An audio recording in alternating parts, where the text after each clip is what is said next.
ಪ್ರೀತಿಯ ಬಂಧುಗಳೇ, ದೇಶದ 3 ದಿಕ್ಕುಗಳಲ್ಲಿ ಶತ್ರುಗಳೇ ಆವರಿಸಿರುವಾಗ ನಾಡಿನ 100 ಕೋಟಿ ಜನ ನೆಮ್ಮದಿಯಾಗಿ ನಿದ್ರಿಸುತ್ತಿರುವುದಕ್ಕೆ ಕಾರಣ ನಮ್ಮ ಗಡಿಗಳಲ್ಲಿ ವಿರೋಧಿಗಳ ಗುಂಡಿಗೆ ಎದೆಯೊಡ್ಡಿ ನಿಂತಿರುವಂತಹ ಸೈನಿಕರು. ದೇಶ ಸ್ವಾತಂತ್ರ್ಯವಾದಾಗಿನಿಂದ ಇಲ್ಲಿಯವರೆವಿಗೂ ಪ್ರಮುಖ 5 ಯುದ್ಧಗಳನ್ನು ಎದುರಿಸಿದೆ.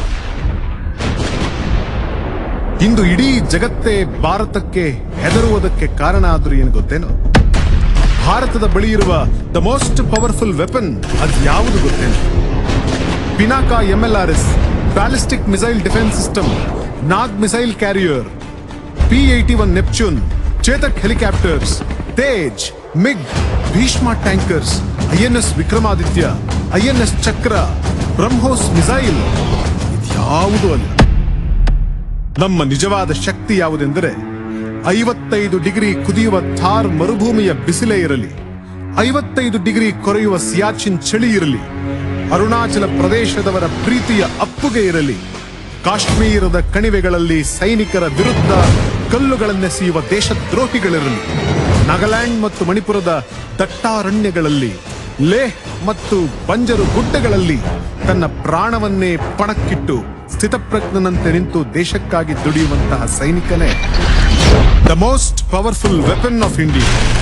Battle of tiger hill, battle of ಟೋಲೋನಿಂಗ್, battle of ಬಸಂತಾರ್, battle of ಫಿಲೋರಾ, battle of ಅಸಲುತ್ತರ್, battle of ಲಾಂಗೆವಾಲಾ, 1971 ಇಸ್ವಿಯ ಇಂಡೋ-ಪಾಕ್ ಯುದ್ಧ, 11,578 ಅಡಿಯ ಎತ್ತರದಲ್ಲಿ ನಡೆದಂತ ಝೋಜಿಲಾ ಅಟ್ಯಾಕ್, ಈ ಎಲ್ಲವೂ ಕೂಡ ಒಂದಾದರ ಮೇಲೊಂದು ಭಾರತದ ಸೈನಿಕರ ತಲೆಯ ಮೇಲಿರುವಂತಹ ಗರಿಗಳು ಎಂದು ಹೇಳಿದರೂ ತಪ್ಪಾಗಲಾರದು.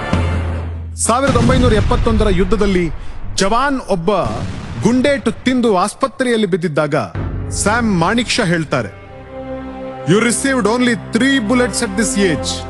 When I was of your age, I received 9 bullets. And look today, I am the commander-in-chief of the Indian Army. ಆ ಮಾತು ಕೇಳಿದ ಕೂಡಲೇ ಆ ನವಜವಾನ್ ಎದ್ದು ಕುಳಿತ, ನಾನು ಯುದ್ಧ ಭೂಮಿಗೆ ಬರುವುದಾಗಿ ಮತ್ತೆ ತಯಾರಾದ. ಈ ದೇಶದ ಮಕ್ಕಳ ಟೆಕ್ಸ್ಟ್ ಬುಕ್ ನಲ್ಲಿ ಈ ವೀರಗಾಥೆ ಸೇರದಿರುವುದೇ ದುರಂತ. ಭಾರತೀಯ ಸೇನೆ ಇಂದು ಜಗತ್ತಿನಲ್ಲೇ ಒಂದು ಪ್ರಮುಖ ಶಕ್ತಿಯಾಗಿ ಜಗತ್ತಿನ ಕಣ್ಣು ಕೋರೈಸುತ್ತಿದೆ. ನೆನಪಿರಲಿ, ಇಂದು ದೇಶದಾದ್ಯಂತ ಮುಗಿಲೆತ್ತರಕ್ಕೆ ಹಾರಾಡುತ್ತಿರುವ ತಿರಂಗಾ ಧ್ವಜ ಹಾರುತ್ತಿರುವುದು ಪರ್ವತಗಳ ಮೇಲಿಂದ ಬೀಸುವ ಗಾಳಿಯಿಂದಲ್ಲ, ನಮ್ಮ ಲಕ್ಷಾಂತರ ಸೈನಿಕರು ಉಸಿರಾಡುವ ಶ್ವಾಸದಿಂದ. ಶಿಸ್ತು, ಶೌರ್ಯ, ಸಂಯಮ, ಪರಾಕ್ರಮಗಳನ್ನು ಉಸಿರಾಗಿಸಿಕೊಂಡು ವಿರೋಧಿಗಳ ಬುಲೆಟ್ಗೆ ಎದೆಗೊಟ್ಟವರು ನಮ್ಮ ಸೈನಿಕರು. आरंभ है प्रचंड बोल मस्तकों के झुंड, आज जंग की घड़ी की तुम गुहार दो.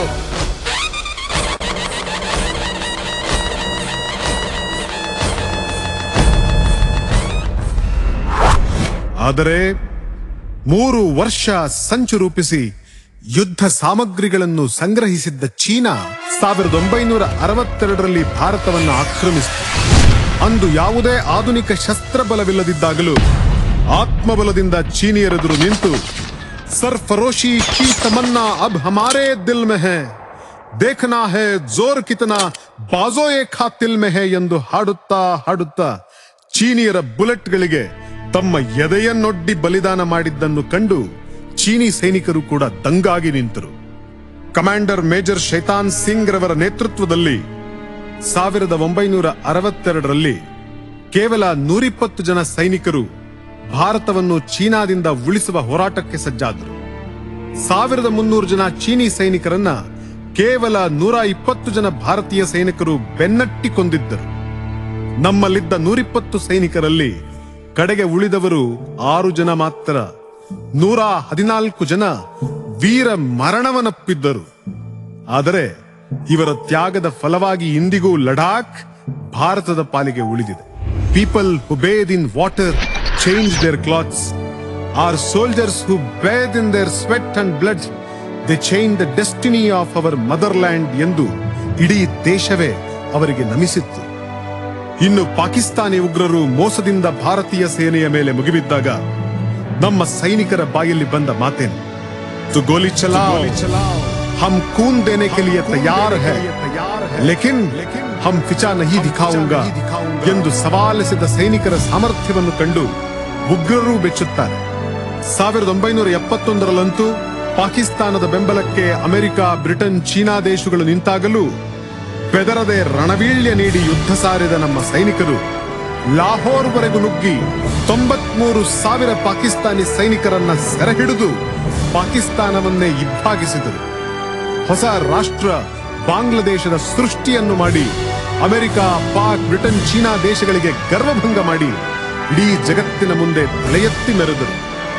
ಕಾರ್ಗಿಲ್ ಯುದ್ಧದಲ್ಲಂತೂ ಗಡಿಯುದ್ದಕ್ಕೂ ಸಾವಿರಾರು ಟ್ಯಾಂಕುಗಳು ಮತ್ತು ಯುದ್ಧ ವಿಮಾನಗಳು ಹಗಲು ರಾತ್ರಿ ಭೋರ್ಗರೆದು ಗುಂಡಿನ ಸುರಿಮಳೆಗೈದು ಶತ್ರು ರಾಷ್ಟ್ರವನ್ನ ಚಿಲ್ಲಾಪಿಲ್ಲಿಯಾಗಿಸಿದ್ದು ಇನ್ನೂ ಈ ದೇಶದ ಕಣ್ಮುಂದೆ ಇದೆ.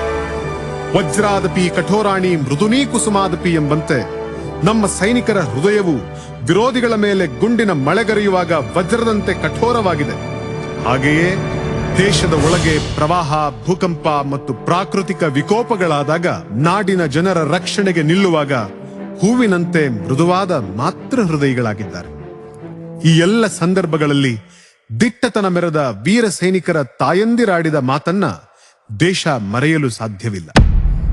ಯುದ್ಧಕ್ಕೆ ತೆರಳಿದ ಮಗ ಶತ್ರು ದೇಶದ ಜೊತೆಗೆ ಸೆಣಸಿ ವೀರ ಮರಣವನ್ನಪ್ಪಿ ಆತನ ಶವ ಮನೆಗೆ ಬಂದಾಗ ಹೆಂಗರುಳ ತಾಯಿ ತನ್ನ ದುಃಖವನ್ನೆಲ್ಲ ನುಂಗಿ ಮಗನ ಹಣೆಗೆ ಮುತ್ತಿಟ್ಟು, ಮೇರೆ ಬೇಟೆನೆ ಅಭಿಮನ್ಯು ಕಿ ತರಹ ಜಿಯಾ, ಅಭಿಮನ್ಯು ಕಿ ತರಹ ಲಡಾ, ಅಭಿಮನ್ಯು ಕಿ ತರಹ ಶಹೀದ್ ಹುವಾ, ಮುಜೆ ಉಸ್ಕಿ ಶಹೀದ್ ಹೋನೆ ಪರ್ ಫಕ್ರ್ ಹೈ.